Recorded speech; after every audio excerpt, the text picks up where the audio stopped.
I wasn't supposed to be here. Not in this life, not telling this story, not breathing these words. What happened to me changed everything. Not just my beliefs, but the very core of who I am. I grew up in a world that gave me structure, discipline, and devotion. I was surrounded by certainty, by tradition, by a faith that defined every part of my identity. But behind all that, behind the prayers and rituals, there was a silence I couldn't escape. This is not just a story about religion. It's a story about searching, about longing, about the hidden questions we are sometimes too afraid to ask. It's about the moment when everything I thought I knew came crashing down. A moment of pain, of light, of truth, and a voice that called me by name. What I'm about to share isn't easy. It cost me friendships, family, the comfort of certainty, but it gave me something I never imagined I could find. Freedom, peace, and a love that reached beyond anything I had ever known. I didn't go looking for Jesus, but he found me, and once I saw him, I couldn't unsee. So if you're here, maybe you're searching too. Maybe something inside you is restless. Maybe you're doing everything right and still feel like something's missing. I get it. I've lived that. And this is my story. Not to convince you, not to argue, but to show you what happened when the silence was finally broken. I was born into a family where faith was not optional. It was our air, our food, our structure. My father was a man of deep commitment, strong, proud, respected by the community. My mother was tender, but no less faithful. And together they built a home where every part of life was tethered to devotion. From a young age, I heard the melodic rhythm of morning prayers before the sun even crept above the horizon. My earliest memories are steeped in the scent of ritual, the cadence of recitation, the feeling of prostration on a clean mat. I didn't question it. I didn't need to. Faith wasn't an idea. It was the fabric of who we were. Islam was more than a religion in our home. It was identity. It shaped how we thought, spoke, dressed, behaved. The Quran wasn't just a holy book. It was the blueprint for everything. I began memorizing its verses before I even understood their meaning, letting the words sink into my bones. Every letter was sacred, every ritual loaded with significance. I fasted during Ramadan, not just out of obedience but pride. I wanted to be like my father. I wanted to be good. I wanted to be faithful. That was the goal. To live in submission, to be counted among the righteous. Submission meant order. 5 prayers a day. No compromises. It meant cleansing not just your body, but your heart. I was taught that every act was being recorded, that every step mattered. The path was narrow and the gate was small, but it led to paradise. If only I could be disciplined enough to stay the course. I never thought of myself as extraordinary. I was simply trying to do what was right, what was expected. My parents never had to raise their voices. Their consistency was enough, and I internalized it. I believed it all, every word. There was also beauty in it, though. I want that to be clear. There was community, purpose, clarity. The rhythm of life was comforting. The mosques were filled with reverence, the gatherings rich with hospitality and shared conviction. There were no contradictions, no doubts, not on the surface at least. And when you are part of something that big, that all-encompassing, it's hard to imagine anything else. Why would you? You have answers. You have structure. You have belonging. What more could a person ask for? But I did ask, eventually, though it started as a whisper, a barely perceptible restlessness, something I couldn't quite identify, something that stirred late at night when everything was still. I would lie awake and wonder why the peace I heard about in sermons seemed to elude me. Not always, but often enough that I noticed. I kept it buried. What would I even say? That I was following all the rules but still felt a void? That my prayers sometimes felt like echoes bouncing back unanswered? No, I kept silent. I kept moving. There's a difference between obedience and surrender. I didn't know that then. I thought I had surrendered, but I had merely complied.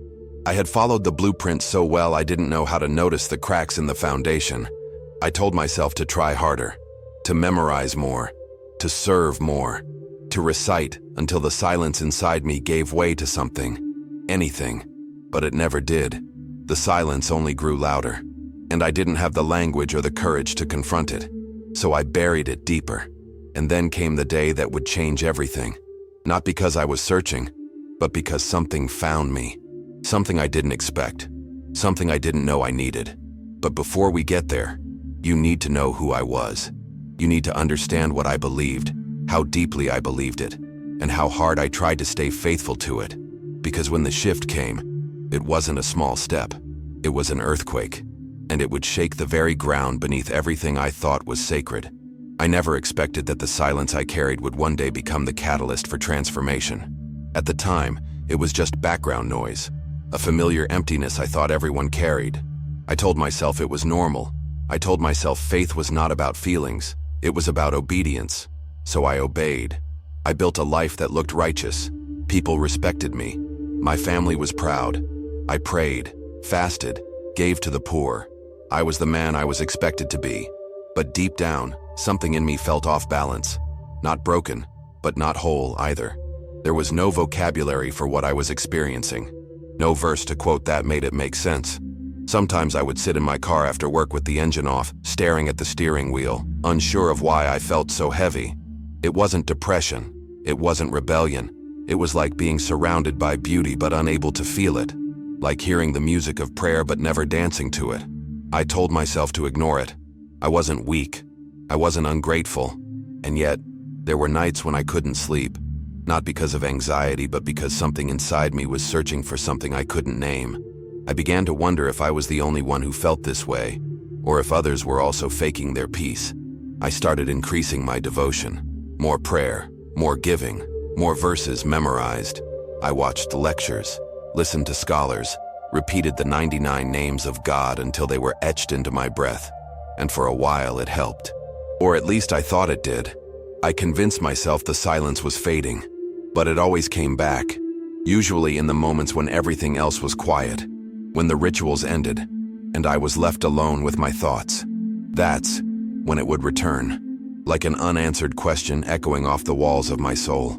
Was I truly connected to God, or just performing obedience? I didn't dare say these things aloud. Doubt, even the whisper of it, was dangerous. It separated people.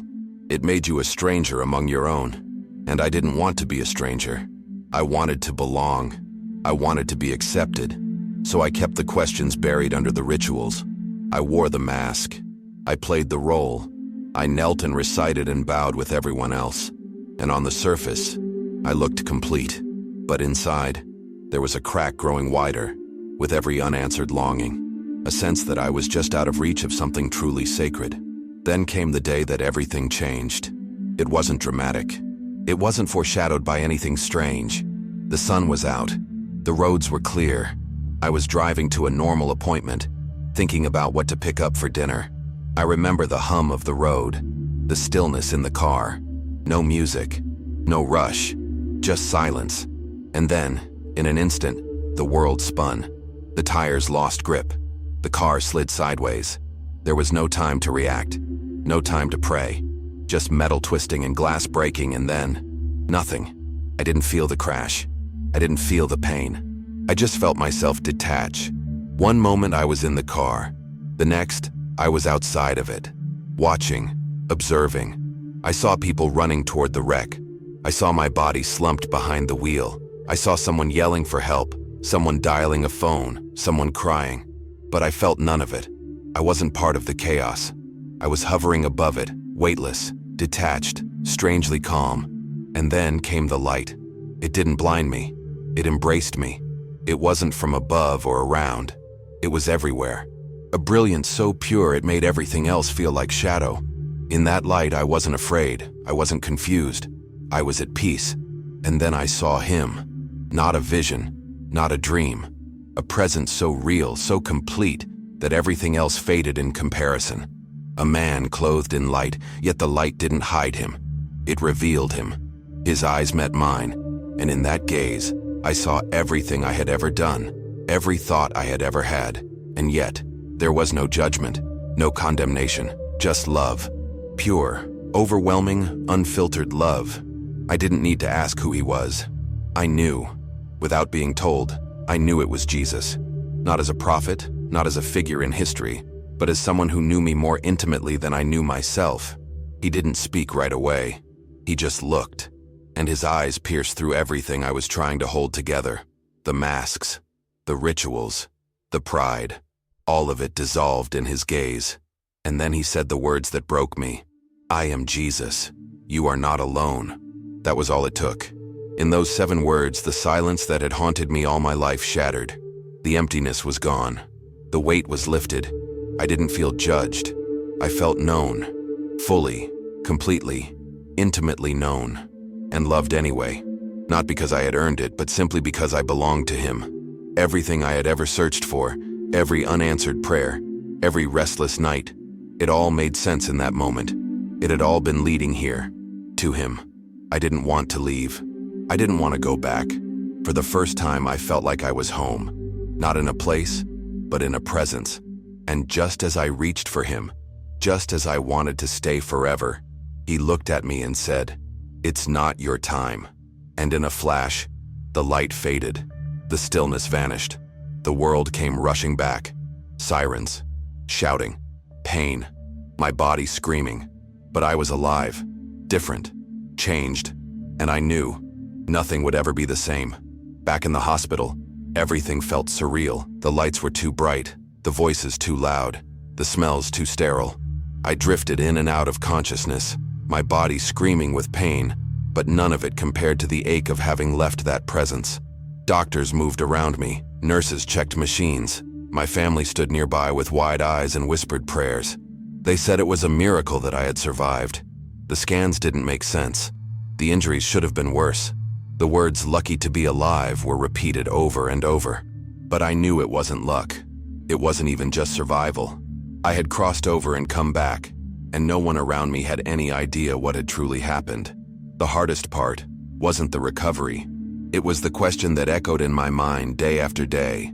How do I tell them? How do I look my Muslim family in the eye and say that I met Jesus? How do I say that the man I was taught to see as just a prophet, just a figure in someone else's religion, had met me in my most vulnerable moment and called me by name? I rehearsed the words in my mind, over and over. Every version ended in heartbreak. I knew what this meant. I knew what it would cost. But I also knew I couldn't stay silent. Not after what I had seen. Not after the love I had felt. It was too real to deny. Eventually, I spoke. Quietly. Carefully. I told them I had seen Jesus. I told them he was real. That he wasn't just a prophet. That he was alive. That he had saved me. The room fell silent in a way I had never experienced. It wasn't just surprise. It was confusion. Sorrow. Fear. They thought I had lost my mind. That I had been deceived. That I was turning my back on everything that mattered. And in a way I had. I had walked away from the form. But I had walked toward the truth. And I couldn't lie about it. No matter how much it hurt. What followed was a slow unraveling of relationships. Friends stopped calling. Invitations stopped coming. Conversations became awkward, or ceased entirely. People I had known my whole life began treating me like a stranger. Not with hatred, but with distance. As if they didn't know what to do with me anymore. I wasn't trying to offend. I wasn't trying to argue. I just couldn't pretend I hadn't seen what I had seen. I had encountered the living God. And once you experience that, there's no going back to empty routine. There's no unseeing what has changed your soul. And yet, even in that loss, there was peace. A deep, immovable peace that had nothing to do with external validation. It held me steady when everything else was shaking. I missed the closeness of family. I missed the comfort of belonging. But I knew I belonged to something greater now. I was no longer building my life on rituals and expectations. I was building it on relationship, on grace. My prayers changed. My thoughts changed. My heart changed. I began to see people differently, with compassion, with love, with the same mercy that had been shown to me when I least deserved it. I started reading the Bible. At first, it felt strange, even foreign.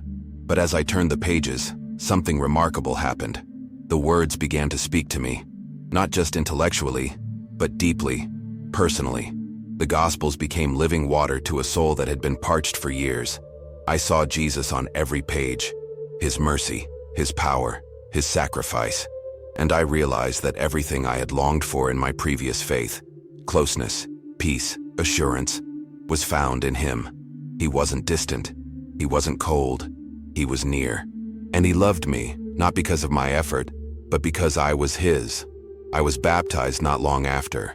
It wasn't just a ceremony.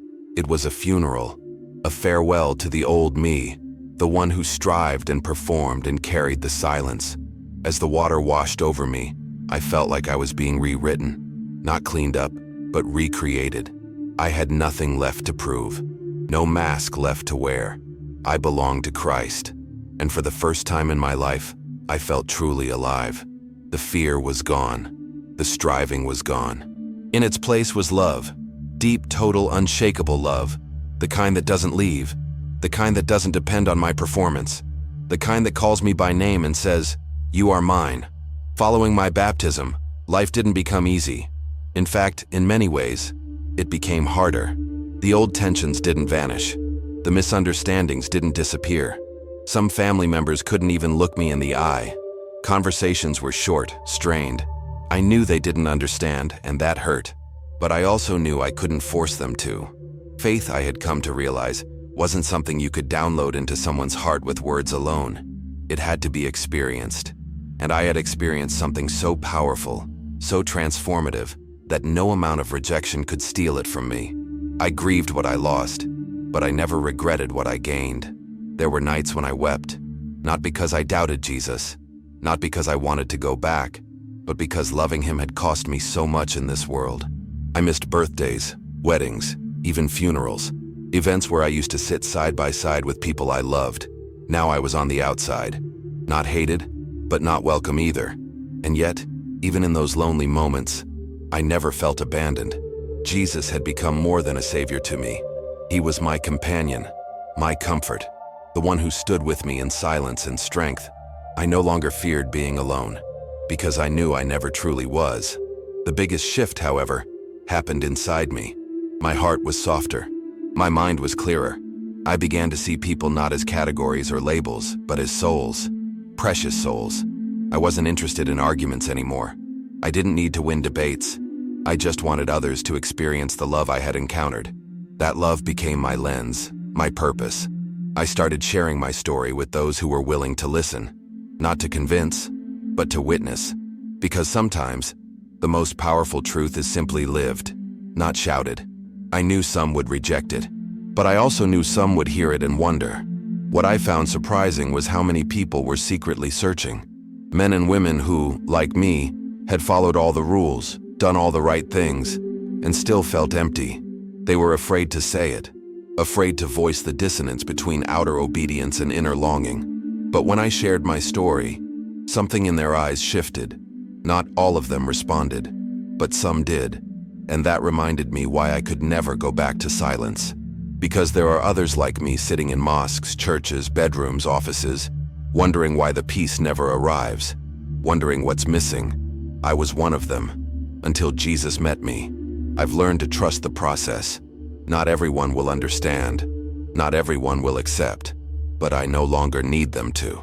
My identity is no longer tied to approval. It's tied to truth. And the truth is a person. A living, breathing, risen Savior who met me when my car spun out of control, who pulled me from the wreck not just physically but spiritually, who looked into my soul and saw everything, and still chose to love me. That's the kind of truth that rewrites everything. That's the kind of truth that demands a response. Not just once, but every day, every moment. There's still more ahead. I don't claim to have it all figured out. I still have questions. I still have wounds. But I have something deeper now. A foundation, a peace that doesn't crumble under pressure, a love that isn't afraid of my imperfections.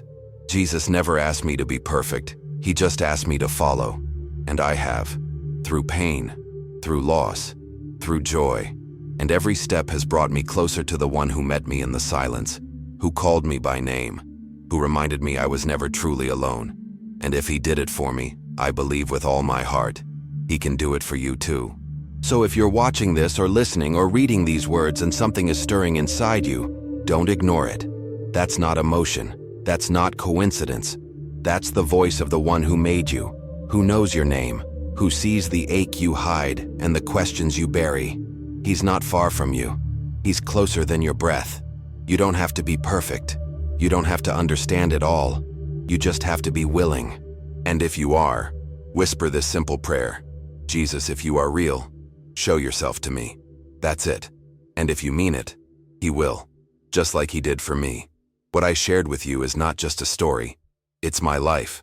It's the moment everything changed, from duty to relationship, from silence to voice, from religion to redemption. I didn't plan for any of this. I wasn't searching for Jesus, but he was searching for me. And when I met him, I found the peace that had eluded me for so long. Not a momentary feeling, not a borrowed belief, but a deep, unshakable truth that changed everything. That truth is not far from you either. He is near. He knows you. He sees you. And he is ready to meet you, just like he met me. You may be feeling what I once felt. The quiet ache. The questions you're not sure you're allowed to ask. You might be doing all the right things and still feel like something's missing. Or maybe you've walked away completely. Either way, you're not beyond his reach. I'm living proof of that. He met me when I wasn't asking for him. He spoke my name when I was surrounded by wreckage. And he showed me that I was not alone. You're not alone either. He's calling your name, right now. The question is, will you answer? If this story stirred something in you, if you felt even a flicker of hope, don't ignore it. Take one small step today. Whisper the prayer. Open your heart. Ask Jesus to reveal himself to you. And if you've already met him but drifted away, he hasn't turned his back. He's still right there, arms open, heart full of mercy. All he asks is that you return, not with perfection, but with honesty. Because he's not after performance, he's after you. I want to invite you to take a bold next step. Subscribe to this channel, not just to follow stories, but to follow Jesus. Let your feed be filled with hope, with truth, with testimony. And don't keep this to yourself. Share it with someone who needs it. You never know whose life might change because you had the courage to pass it on. Comment below if this spoke to you. Let us pray for you by name. You matter. Your journey matters. And you don't have to walk it alone. If you're ready to follow Jesus, say it out loud. Jesus, I give you my life. That's not the end. It's the beginning. A new chapter. A new hope. A new identity. Not built on fear, but on love. You don't have to have all the answers. You just need to know where to start. And the starting point is surrender. He will lead you. He will carry you. And he will never let go. Thank you for staying with me through this story. It's deeply personal, but I shared it because I believe someone out there needed to hear it. Maybe that someone is you. I may never meet you face to face, but I want you to know. I care about you. I'm praying for you. And I believe that the same Jesus who changed my life can change yours too. Completely. Eternally. Until we connect again, stay strong, stay open, and above all, stay near to the one who made you, knows you, and loves you beyond measure.